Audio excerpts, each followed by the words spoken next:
Of course it isn't perfect, but we've got a lot to get through, so let's just dig right into one of the imperfections. Number one, the mesh pockets on the AJNA are better than the water bottle situation on the Talopa. They work for small bottles, but unfortunately they're pretty shallow, so nothing bigger feels super snug. And while they work fine for tripod feet because of the straps, I want at least one of these pockets to rise higher and be constructed of more sturdy materials. Hopefully they hold up for a long time, but these mesh pockets seem like the one weak point on an otherwise great exterior. The DuraDiamond material is living up to its name. Now that I've used this bag for several months and have taken it to Ireland, I'll show you the good and the bad, and I'll reference the bigger brother, the Talopa, throughout. That's a bag that I've loved and I've taken across the country. I think a lot of people will rightfully consider these two bags together, starting with the basics. The AJNA is 37 liters, and the bundle gets you the bag, the slope medium ICU, a pair of Gatekeeper straps, and a rain cover. The bag does accommodate the Pro Large ICU, but as you can see, going that route will dramatically reduce your space for other gear. Let's keep moving through the features,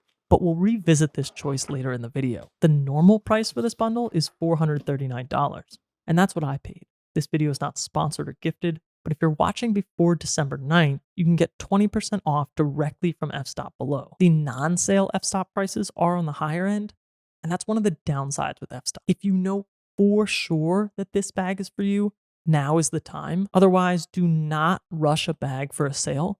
Make sure you really do the research. Watching this video to the very end at least. The exterior is great, and it makes sense that it's the key marketing headline. The previous generation material is pretty good too, but I have broken out the Rainfly for my Talopa a few times before. With the DuraDiamond on the AJNA, I don't plan on breaking that out in anything other than very heavy or very sustained rains. It rained a good bit in Ireland, and never once did I think to put it on. Between this bag and a weather-sealed lens and body, hiking in bad weather is pretty stress-free. I love the peace of mind to keep the camera clipped on my bag and ready to go, despite what the weather may be. The zippers are great, and I like the new zipper pulls. There's a dense rubberized coating on the bottom, just like on the Talopa for high wear, but on the AJNA there's a flat pocket with a recessed zipper. I like keeping my passport there, and you can fit a thin wallet in as well. This is going to be a hard pocket for someone to A, even notice, or B, access it without you knowing. If you do break out the Rainfly, it could also go in this pocket as well. This compartment on the back is easy to get in and out of. It's relatively large, and it's great for soft packing. This is where I'm keeping my rain shell, puff jacket, or mid-layer, or for the winter, hats, gloves, that type of thing. If you opt for the AJNA, you've got less room in this top compartment above the ICU, so having a big accessible front pocket is very handy. I'm always going to have one of those items I mentioned when traveling or hiking, so it's a nice dedicated space, and it's one less thing that you have to tightly roll and try to fit on top of the ICU in this topmost pocket. Moving around, on the DuraDiamond bags, the top carry handle is a good bit beefier on both the AJNA and Talopa, and makes a big difference once you start to lift the pack using that handle when you're packed over 20 pounds. There are attachment points all over. I think this is an area where F-Stop excels over some other bags, and the gatekeepers can go on either side, top or bottom, and across the face. I keep my bungee cords pretty well hidden to prevent them from snagging, but you have those points as well. The Gatekeeper straps have a locking mechanism.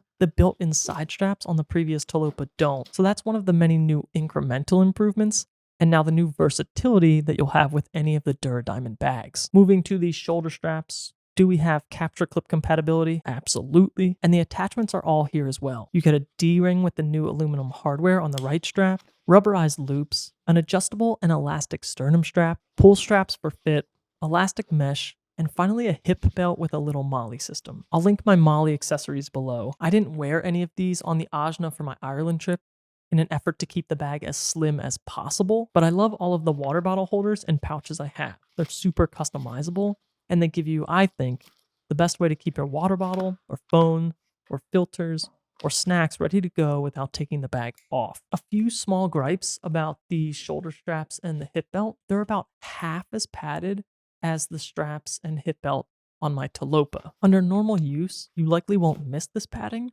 and this is actually a great advantage with the smaller 37-liter form factor in that they lay much flatter against the back of the bag. Great for when you need to have your bag by your feet in the car or in overhead bins. stuff like that. For longer hikes with heavier loads, I wish it was a little bit more dense than it is.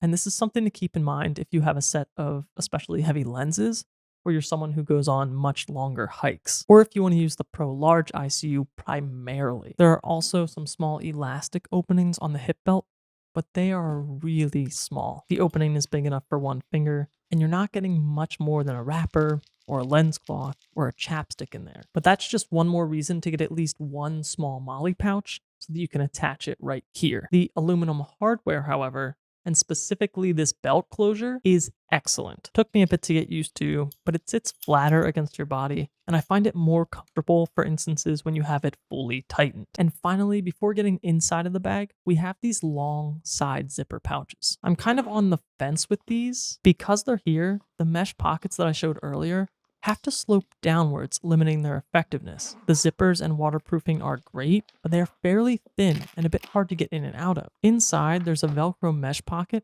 and the pocket goes all the way to the bottom of the bag, even though the zipper only makes it 75% of the way down. They're good for the rain fly, maybe small clothing items, a hard filter case, but that's about all that I use them for. And you could do a couple things with a tripod on this bag, but so far I found it best to put the feet in one of the mesh pockets and strap it down. I mention this here because if you have a tripod on one side and a water bottle on the other, keep in mind that there's not a lot that you can also fit in the side pockets when that's how you're setting up your bag. Thin, softer items are kind of your only real world usage here. All right, let's finally pop the bag open. And if you like a bag with side access and you're still watching, this is the spoiler. This bag is not for you, as there is no side access pouch like there is with maybe the Shimoda bags. I love tossing the bag down and going with the pack access. It is densely padded and channeled, and the interior is super usable. Above the business card window is a slightly padded pocket. It has a magnetic closure. I use it for a lens pen, microfiber, and small hard drives. The next pocket is transparent with a waterproof zipper.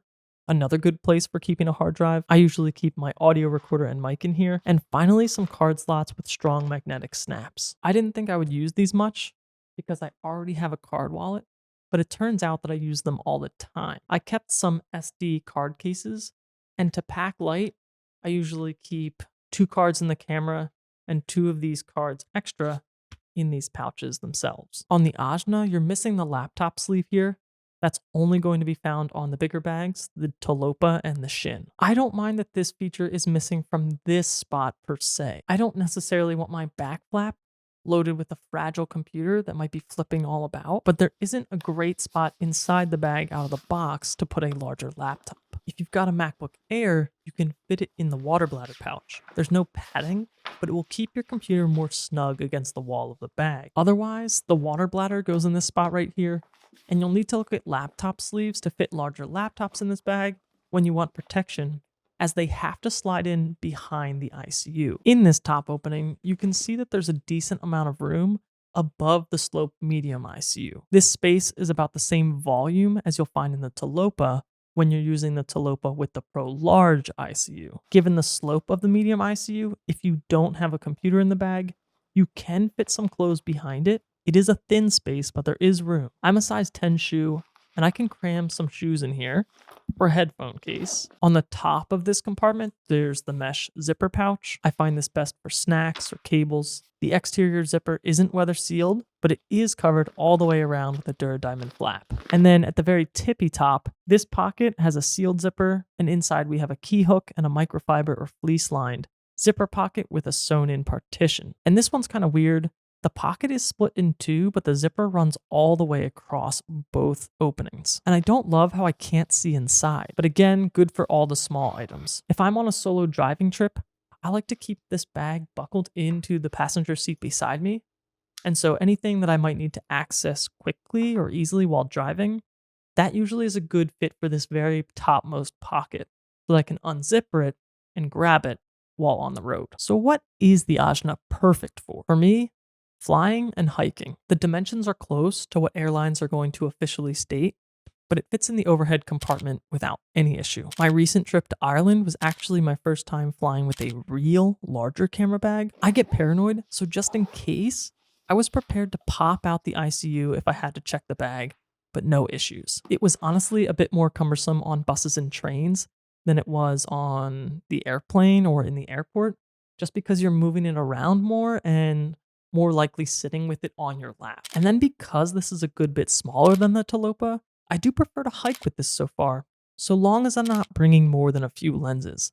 And I'm still not quite back into hiking shape after breaking my leg, so the lighter bag definitely helped. Check out my Talopa review for some more context, but I think if you're often flying or taking very long hikes, the AJNA is probably the bag for you. If you have a bigger kit and you're often taking all of it with you, then the Talopa will give you the room you need, all while still functioning as a great adventure bag. I like pairing the Slope Medium ICU with the AJNA and the Pro Large with the Talopa, but here's where you can mix and match easily in the f-stop ecosystem if you want more room for non-camera gear.